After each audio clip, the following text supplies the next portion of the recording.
When people think about moving to Richmond, they're usually looking for that unique RVA vibe and maybe a better cost of living. Almost everything here is going to seem like a bargain if you're moving here from DC or San Francisco or Boston. But don't be fooled. Some of the most popular neighborhoods in Richmond are seriously overpriced. And yes, overrated.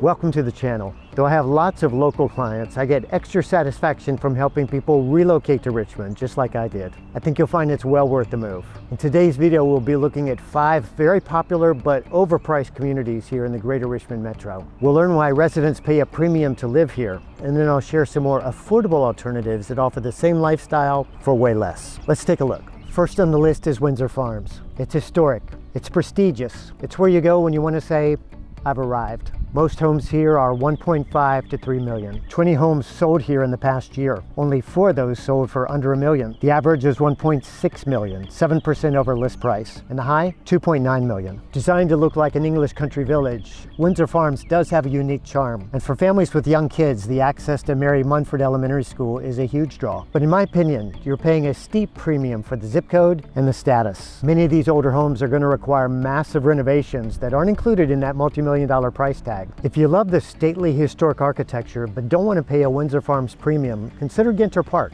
You can find massive 1920s brick Georgians and Tudors on large lots, but for a much more reasonable price. 18 homes sold here in the past year. Only 3 of those sold for over $1 million. The high was 1.7 million and the average was 750K. That's less than half of the Windsor Farms average. Emptor Park is located in Richmond City. If you want to stay in the West End, another option is Westham. It exudes a similar prestige as Windsor Farms and puts you very close to some of Richmond's most competitive private schools. Of the 15 homes that sold here in the past year, the average price was 1.4 million, about $200,000 less than Windsor Farms. With Emptor Park or Westham, you still get that old Richmond feel without the old money tax. Neighborhood number 2.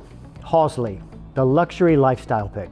Many consider this to be Richmond's premier master plan luxury community. It's won Community of the Year multiple times, and the amenities here are like a 5-star resort. But that resort lifestyle comes at a price. Homes here start in the 800s. 44 homes sold in Halsey last year. The average cost $1.2 million. The high was $1.9 million. If you're a homeowner, there is no shortage of things here to do. Walking trails, pocket parks, community fire pits, multiple playgrounds, a pool, a fishing pond, and more. But unless you're retired, who actually has time to do all those things? I suspect a lot of Halsey residents are overpaying for a lifestyle they don't actually have time to live. So here are 2 alternatives. Right down the road is Tarrington. It's also a luxury community with a great pool and river access, but the average sale price is almost $200,000 less. It has beautiful homes with similar square footage, but you save $200,000 by giving up the fishing pond and the treehouse playground. Another nearby option is Salisbury. 53 homes sold in the past year. The average was $942,000. The high was $2.2 million. Homeowners have access to the Salisbury Country Club with its 27-hole golf course, aquatic complex, tennis courts, and more. In both Tarrington and Salisbury, you'll find the same Midlothian elite vibe without the Halsey hype pricing. Number 3 is West Broad Village in the immediate Short Pump area. People flock here because they love being able to walk to all the restaurants and retail nearby. I won't lie. Having an REI, Whole Foods, Trader Joe's, and Bonefish Grill within a quarter mile of my front door would be awesome, but that convenience would cost me. In West Broad Village, I'm going to pay $600,000 to $700,000 for a townhome with lots of steps, very little yard, high HOA fees, and constant traffic. 24 townhomes here sold in the past year. The average cost $605,000 and had 2,740 square feet. The high was $820,000. The HOA fee here is $310 a month. Some of the homes here have elevators, a game changer for anyone with bad knees or hips, especially if it's a 4-level home. And being right in the center of Short Pump is definitely energizing. But there are cheaper ways to do it. Just 3 miles west is Saunders Station. This community was started in 2016, about 5 years after West Broad Village. You get relatively new construction, modern floor plans, a quieter atmosphere, and a much lower price. But you're still just a 5-minute drive from the Apple Store at Short Pump Town Center. 10 homes, mostly condos, sold in the past year. Half of those were 1,600 square feet, the other half were 2,600 square feet. Average sale price was $455K, with the high being $620,000. The HOA fee here is $270 per month. And perhaps the best news is that you're on the less congested side of Short Pump. Traffic is much better.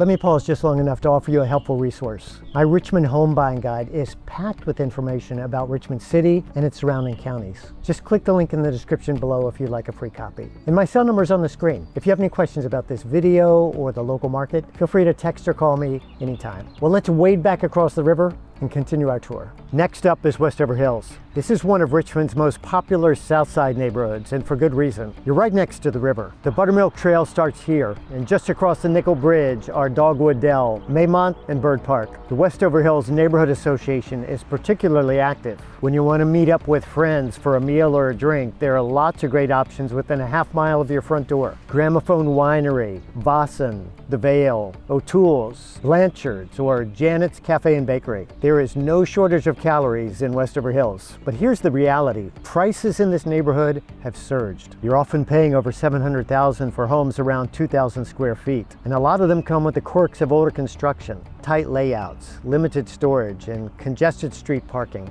In Westover Hills, you're definitely paying a premium for proximity and vibe. So would you be interested in an alternative? Drive 3 minutes down the street and you're in Woodland Heights with very similar amenities. Tree-lined streets, historic homes, parks, restaurants, easy access to the river, but at a noticeably lower price point. The average price right now in Westover Hills is $720,000, whereas in Woodland Heights you can get the same size home for $565K. And the community spirit here is strong. Neighbors come out in droves for the tiny porch concerts or the Richmond Marathon cheer station. Woodland Heights gives you that same outdoor lifestyle and strong neighborly connection, just without the Westover Hills price tag. Neighborhood number 5, Magnolia Green, the master plan mecca. It features a golf course, a huge pool, miles of walking trails, as well as tennis and pickleball courts. It's basically become the poster child for suburban Richmond growth. Families are drawn here because it has a local child care center and some of the most highly rated schools in the greater Richmond metro. Magnolia Green is a personal favorite. I almost chose to live here myself, but as its reputation has grown, so have the prices. In response to high demand, builders are pushing the pricing aggressively. You're now seeing average prices north of $700K. As much as I hate to say it, I think there are better options for buyers looking here in Moseley. Just on the other side of Hall Street is Harper's Mill, a fast-growing community that is less well-known but offers almost all of the same advantages. It has similar builders and floor plans, intentional green space, a big resort-style pool, and a highly ranked elementary school within the community. But here's the difference. The average price for a similar-sized home in Harper's Mill is about 10% lower than in Magnolia Green. It doesn't have a golf course, but maybe you can live without that. Harper's Mill is one of those if you know neighborhoods. Still in the heart of Moseley, but you're not paying the Magnolia Green premium. As we wrap up, I need to say something that may contradict everything you've just heard. It's gonna sound like I'm talking out of both sides of my mouth, but here it is. Something can be overpriced and still have great value. Sometimes I pay more than I should for a shirt or a pair of shoes or a car, and yet still feel really satisfied with my purchase. I certainly could have paid less for my house, but when I sit on my porch and look out at my neighborhood, I feel privileged to be here, and that's worth paying a little extra. Richmond offers a broad spectrum of possibilities for home buyers. Whether you're looking for the status of Windsor Farms or the savings of Harper's Mill, I'd be honored to help you find the neighborhood that's right for you. Give me a call. It's been great having you along for today's tour. See you next time.